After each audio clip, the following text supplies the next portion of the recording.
अस्सलाम वालेकुम। आज हम डिस्कस करेंगे लाइफ साइकिल ऑफ लाइन और इस पूरे लेक्चर में हम ये देखेंगे कि किस तरह से लाइन जो है वो अपनी लाइफ स्टार्ट करता है, मतलब उसकी बर्थ होती है और उसके बाद किस तरह से उसकी डेथ होती है। उसके जितने भी साइकिल्स आ रहे हैं लाइफ के वो सारे हम इनमें डिटेल से डिस्कस करेंगे।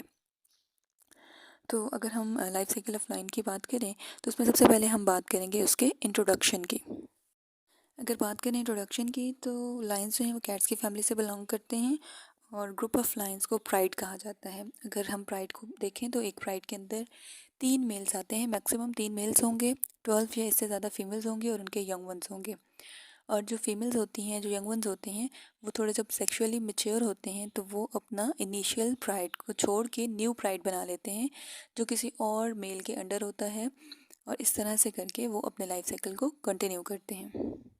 अब हम स्टार्ट करते हैं लाइफ साइकिल ऑफ लाइन, और जो फर्स्ट स्टेज है इसमें that is the birth of a कब। लाइंस की रिप्रोडक्शन साइकिल की बात की जाए तो लाइंस जो हैं वो सेक्सुअल रिप्रोडक्शन करते हैं और पोलीगैमस होते हैं। पोलीगैमस का मतलब है कि उनके जो मेट पार्टनर होते हैं वो एक से ज़्यादा होते हैं, फीमेल्स के भी और मेल्स के भी। जो लाइनेसेस होती हैं उनका जो रिप्रोडक्टिव साइकिल होता है वो इरेगुलर पीरियड होता है, 3 to 4 डेज़ का होता है। जिस साइकिल में वो हीट पे होती हैं, जिसको हम एस्ट्रस साइकिल भी कहते हैं। और इस पीरियड में लाइनस जो होती है वो 30 मिनट्स में फ्रीक्वेंटली डिफरेंट लाइन्स के साथ, मेल लाइन्स के साथ मेट करती है। और अगर हम इसके गेस्टेशन पीरियड की बात करें तो 110 डेज़ गेस्टेशन पीरियड होता है, जिसके बाद ये 1 to 6 कब्स को बर्थ देती है। मतलब ओवरऑल जो लिटर रेट है वो है 1 to 6 कब्स। अब एक और इम्पॉर्टेंट चीज़ कि जो प्रेग्नेंट लाइनस होती है वो कभी भी प्राइड के अंदर नहीं रहती। मतलब जब उसका प्रेगनेंसी साइकिल स्टार्ट होता है तो वो अपने आप को उस प्राइड में से अलग कर लेती है और अपने आप को किसी ऐसी जगह पे ले जाती है जो जहाँ जहाँ पे उसको कोई डिस्टर्ब ना करे। ये समझ लो कि उसकी प्राइवेसी को कोई डिस्टर्ब ना करे। वो एक 10 सर्च करती है, वहाँ पे वो न्यूबॉर्न को बर्थ देती है और वो तब तक वहाँ रहती है जब तक कि न्यूबॉर्न थोड़ा सा बड़ा नहीं हो जाता। अब जो न्यूबॉर्न कब होता है ना वो ब्लाइंड होता है, उसे नज़र नहीं आ रहा होता। सेकेंडली वो हेल्पलेस होता है और वो अपनी मदर के साथ ही 2 से 3 वीक्स जो है वो गुजारता है, और उसके बाद वो थोड़ा सा अपने आप को स्टेबल कर सकता है या अपने आप को थोड़ा सा जो है वो एडजस्ट कर सकता है अकॉर्डिंग टू द एनवायरनमेंट। अगर उसकी फीड की बात की जाए तो जो मदर लाइनस होती है वही हंट करती है।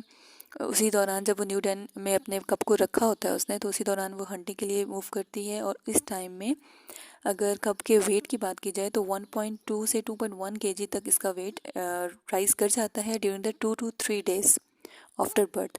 और इस टाइम में वो क्रॉलिंग करना भी सीख लेता है, और जो प्रॉपर वो वॉकिंग करता है उसको 3 वीक्स लगते हैं प्रॉपर वॉक सीखने में। अब यहाँ पे एक चीज़ है, क्योंकि वो हेल्पलेस है तो उस टाइम उसको प्रीडेशन का सबसे ज़्यादा ख़तरा होता है। तो प्रीडेशन से बचाने के लिए अब लाइनस के पास क्या टेक्निक होती है, वो क्या करती है कि वो डेन का जो लोकेशन है उसको चेंज कर देती है। मतलब अगर 1 मंथ के अंदर वो 20 से 30 डेंस को चेंज करेगी ताकि प्रीडेशन से बचा जा सके, प्रीडेटर की वो नज़रों में ना आए या उसका कब उस नज़रों में ना आए।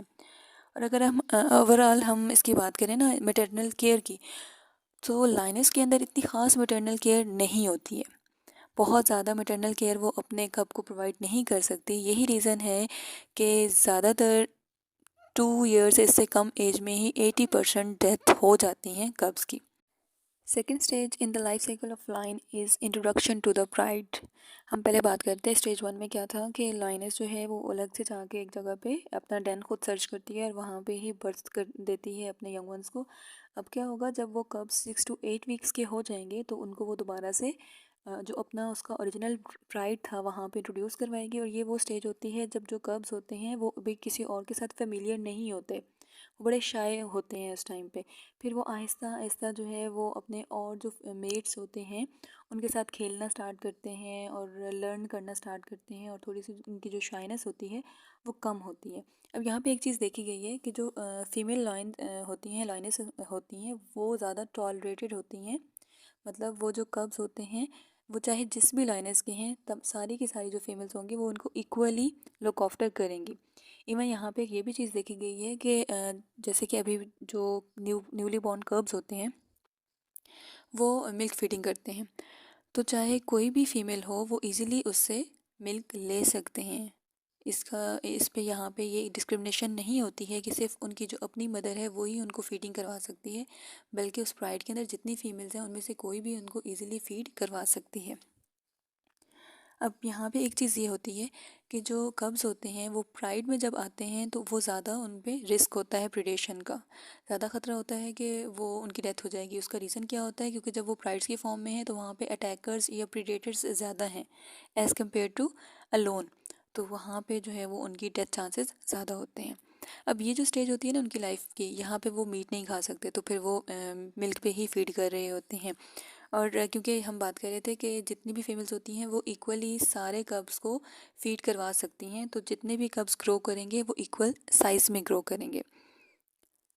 Now we come towards the third stage of life cycle of lion, that is the learning phase. इसमें वो क्या कर रहा होता है? इसमें मिल्क फीडिंग स्टॉप कर देता है। 2 to 3 मंथ्स जब कब हो जाता है तो वो मीट खाना स्टार्ट कर देता है, बट अभी वो खुद हंटिंग के काबिल नहीं होता। वो वही मीट खा रहा होता है जो उसके सीनियर्स, उसकी जो मदर लाइनेसेस हैं या जो उसके लाइन जो और लाइन्स होते हैं स्प्राइट के, वो लेके आ रहे होते हैं। बस वो ये करता है कि वो कीनली ऑब्जर्व कर रहा होता है कि किस तरह से प्रिडेशन करनी है, किस तरह से प्रे को उसने कैप्चर करना है।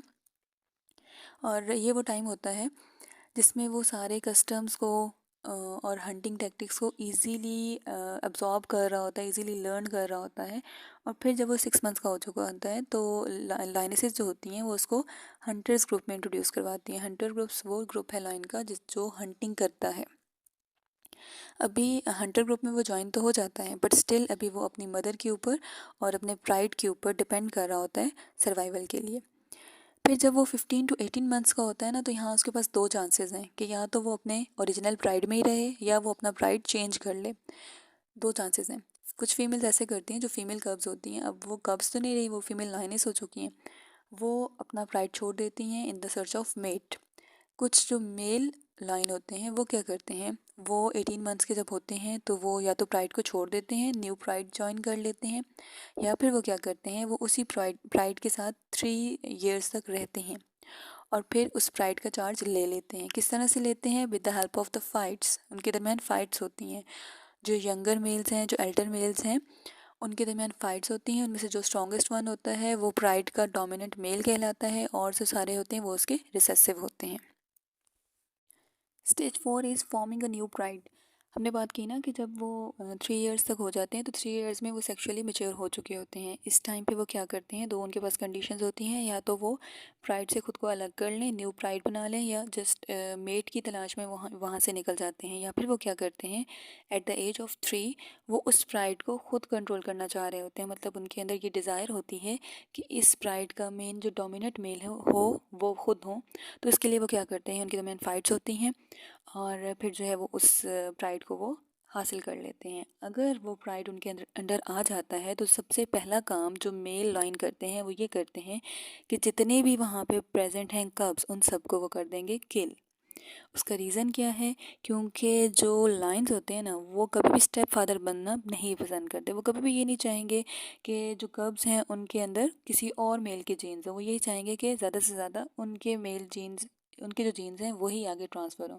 तो इसको करने के लिए वो क्या करते हैं, वो जितने भी पहले से कब्स प्रेजेंट हैं उन सबको किल कर देते हैं। उसका रीज़न ये है कि जो फीमेल्स होती हैं ना, वो तब तक दोबारा से रिसेप्टिव कंडीशन में नहीं आ सकती जब तक कि उनके पहले से कब्स प्रेजेंट है, वो उनको लुक आफ्टर कर रही हैं, तो वो रिसेप्टिव कंडीशन में नहीं होंगी। अब जब उनके कब्स होंगे ही नहीं, वो किल हो चुके हैं, तो फिर वो दोबारा से ऑन हीट में चली जाएंगी, या आप कह सकते हो कि रिसेप्टिव कंडीशन में चली जाएंगी, और फिर दोबारा से वो मीटिंग के लिए खुद को प्रिपेयर कर लेंगे, और इस तरह से करके ये साइकिल अगेन रिपीट होगा। फिफ्थ स्टेज की बात की जाए, that is the old age. तो इसमें बस क्या है कि लाइन अलग थलग रहेगा, और यहाँ पे क्या होगा कि मतलब उसकी डेथ हो जानी है। तो दो तरह की कंडीशंस हैं। अगर आप कैप्टिविटी में लाइन को रखते हो ना, तो वो 25 years तक ज़िंदा रह सकता है। बट अगर आप नेचुरल हैबिटेट्स की बात करते हो तो वो नेचुरली 8 to 15 years तक ही जा पाता है, उससे आगे वो नहीं जा सकता। रीज़न उसका क्या है? वही जो उसकी डेडली फाइट्स है ना, उसके रिजल्ट में वो इतना सीरियसली इंजर्ड हो जाता है कि वो दोबारा से प्रिडेशन के काबिल नहीं हो सकता। तो जब उसको प्रॉपरली फूड नहीं मिलेगा तो एट द एंड उसकी डेथ हो सकती है।